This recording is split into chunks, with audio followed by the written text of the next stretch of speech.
If you are thinking about moving to Burlington or you already live here but still find the city confusing, this video is for you. Burlington, as you know, consistently ranks as one of the most livable cities in whole of Canada. In 2019, it ranked number 1 by Maclean's magazine, and just recently in 2026, it started the year ranked 5th most livable city in the country by the Globe and Mail. It also ranks highly for work-life balance, community well-being, affordability, and overall quality of life. So yes, Burlington deserves the attention it gets, but here's the part that surprises most people. Nearly half of Burlington is still undeveloped. The Greenbelt, escarpment, rural communities, and trail systems like the Bruce Trail runs right through Burlington. Here's another reason Burlington feels the way it does. According to Stats Canada, Burlington has just under 75,000 homes, and half of them are single-family detached homes. That tells you this is still a family-first, low-rise city. And with 29,000 homes placed coming by 2031, where that growth lands matters to you. So Burlington isn't just one kind of city. It's lakefront living, family suburbs, golf, communities, and rural countryside all packed into one place. And that's exactly why people get confused looking at the map. So in this video, I'm going to break down the way locals actually understand it. And once you see it laid out properly, the entire city will finally start making sense. Burlington is shaped by 4 major dividers. And once you see this, everything clicks. Let's orient you properly. First, we have the Lake Ontario. Everything closer to the lake feels more walkable, more lifestyle oriented, and generally more established. Pricing and demand pull you to the south. Second, the QEW and 403. This is the biggest north-south divider in the city. Below, it feels different than above. Lifestyle, housing, even the daily routines change. Third, you have the Niagara Escarpment. This is huge. Above the escarpment, Burlington opens up more space, more nature, more family-oriented rural communities. Below it, things feel older, denser, and more walkable. Fourth, the north-south roads. Locals don't navigate by neighborhood names first. They navigate by roads. The Brand Street, Guelph Line, Walker's Line, Appleby Line, and then you have Burloak Drive. Locals know it. It's a mass of Oakville and Burlington name, and it runs right along the city line. East-west, you'll constantly hear Lakeshore Road, Fairview, Upper Middle, and the Dundas. And for commuters, 3 GO stations anchor the city. The Aldershot GO, Burlington GO, and Appleby GO. Once you see Burlington through this lens, everything else starts making sense. Here's the map of Burlington. 20 distinct neighborhoods and 1 rural Burlington. Let's divide the areas, and this is how I see it. Here, you are looking at southeast Burlington. Then you have the central Burlington. Here is the southwest Burlington, the Aldershot. Then the north Burlington, which has so many family-friendly neighborhoods. Then the invaluable rural Burlington, almost half of Burlington. Now let's break down each area. Starting with the southeast Burlington bordering Oakville. Southeast Burlington is characterized as an established area. Very walkable, lake-oriented. This is Burlington from the lake up to the QEW. Neighborhoods here include Pinedale, Elizabeth Gardens, Longmore, Shore Acres, Dines, and Roseland. Right away, I want to say this. When someone calls a home in Longmore or Shore Acres home or homes in Dines in Roseland, it is inaccurate. They are using the Toronto Real Estate Board Google mapping, and they're combining Longmore and Shore Acres, calling it Shore Acres, then combining Dines and Roseland, calling it Roseland, gives home buyers false impressions as the home prices are completely different in each of these neighborhoods. Longmore and Dines are much more affordable, and Roseland and Shore Acres are 2 of the most expensive area in the whole of Burlington. Not the same. Living in South Burlington gives you tree-lined streets, mature neighborhoods, walkable. You are close to the water, parks, restaurants, and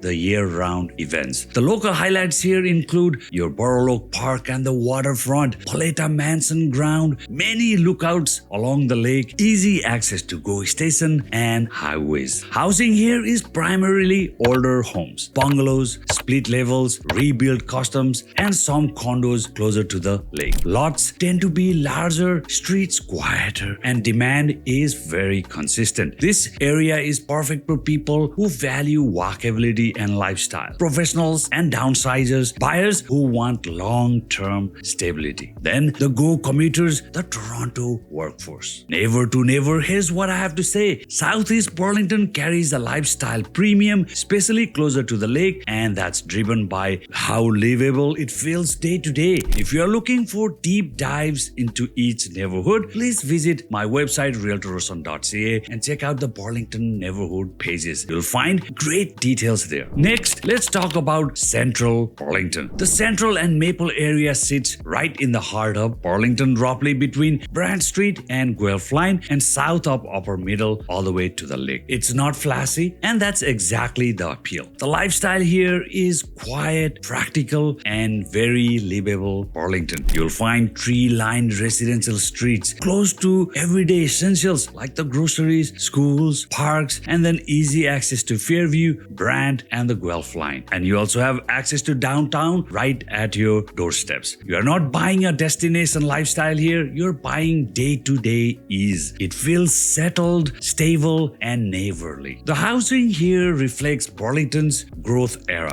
Mostly the early 1900s to 1970s detached homes, Victorian homes too, bungalows, back split, side split, and modest but usable lot sizes. Some townhomes and low-rise condos pockets are nearby. A lot of homes have been either updated over time, but you'll still find original layouts, which makes this area popular with buyers who want to renovate gradually instead of paying for someone else's flip. And this area, Central and Maple, is ideal for first-time buyers priced out of South Burlington because of the housing mix. Upsizers who want a detached home without stretching their budget. Downsizers who want condo living, quiet streets, and fewer stairs. Buyers who want value, location, and function over prestige. It's not the area for brand new only buyers, people who want 2 cars or looking for suburban living. The big picture takeaway: Central and Maple doesn't try to impress, it works, and that's why it quietly remains one of the Burlington's most consistent, low-risk neighborhoods for people who want to live, not speculate.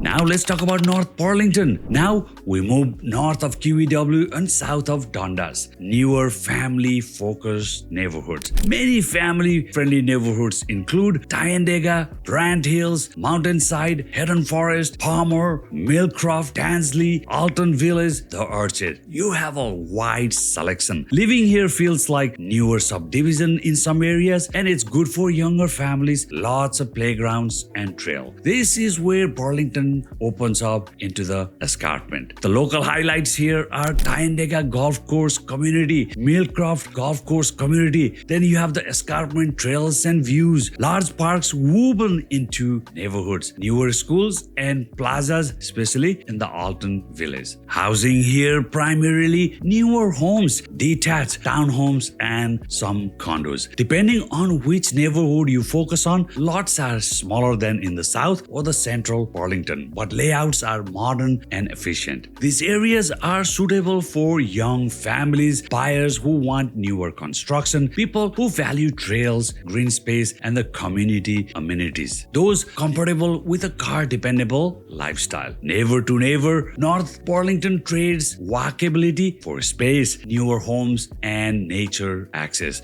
And for many families, that trade-off is great. Now let's talk about the corporate or the Uptown Burlington. This is the hip, convenient side of Burlington. It's popular with young professionals who like walking to drinks, restaurants, and everyday essentials. Mostly condos and newer townhomes. Perfect for people who want a low-maintenance lifestyle. No cutting grass, no shoveling snow. Just lock and leave living with great access. Now let's talk about Southwest Burlington or the Aldershot. Aldershot is one of Burlington's most strategic and established neighborhoods. It's a commuter favorite with Aldershot Go, quick highway access, and close ties to Hamilton and the Niagara area. You are minutes from LaSalle Marina, the Royal Botanical Gardens, and the Burlington Golf and Country Club, so nature, recreation are built into daily life. It's ideal for people who want location, transit, and lifestyle balance all in one place. You get a mix of older character homes, renovated properties, and some newer infills. Lots of homes here back onto the Lake Ontario. Now let's talk about a part of Burlington that a lot of people don't even realize exists. Quiet, exclusive, nature-first living. The rural Burlington. This is the area north of Dundas stretching into the escarpment, and it feels completely different from the rest of the city. Neighborhoods and pockets here include Kilbride, the exclusive Bluff area, Cedar Springs Road, scattered estate properties tucked into the countryside.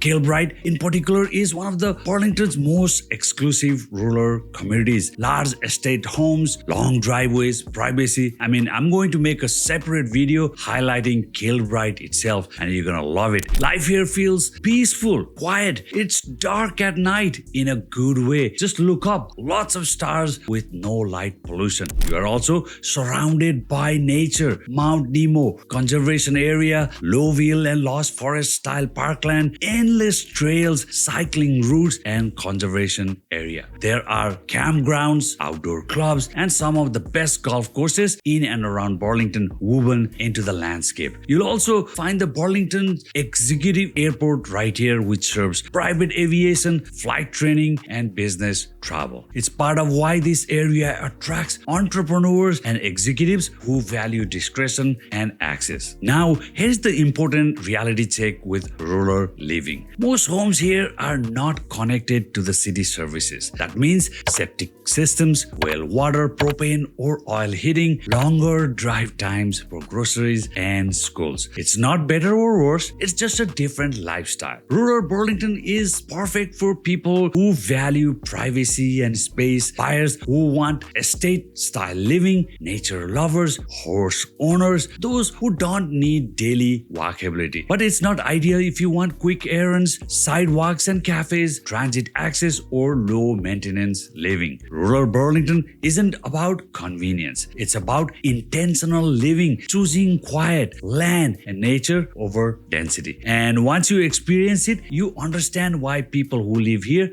rarely live. I have a new video coming up dedicated to rural Burlington. Stay tuned and check out my website often. Alright, now that you've seen Burlington's most rural side, let's zoom back into how the rest of the city fits together. A little quick reality check. Burlington is a car-friendly city. Transit exists, but most residents rely on driving. Walkability is moderate in South Burlington, strongest in the central areas, and lowest in the north and rural area. Lifestyle access changes by location. Lake life in the south, family parks everywhere, escarpment trails in the north. So if you're deciding where to live, here is your decision frame up for you. So here is how to think about Burlington. If you want walkability and lake lifestyle, look south. Balance and value, look at the central Burlington. If you want newer homes and family-oriented neighborhoods, look north. Transit and flexibility, yes, stick around in the Aldershot area. And for privacy and land, rural Burlington. Once you see it on the map, Burlington suddenly starts making sense. I hope this video gives you the big picture. In the next coming videos, I'll break down each Burlington neighborhoods individually, pricing, schools, housing,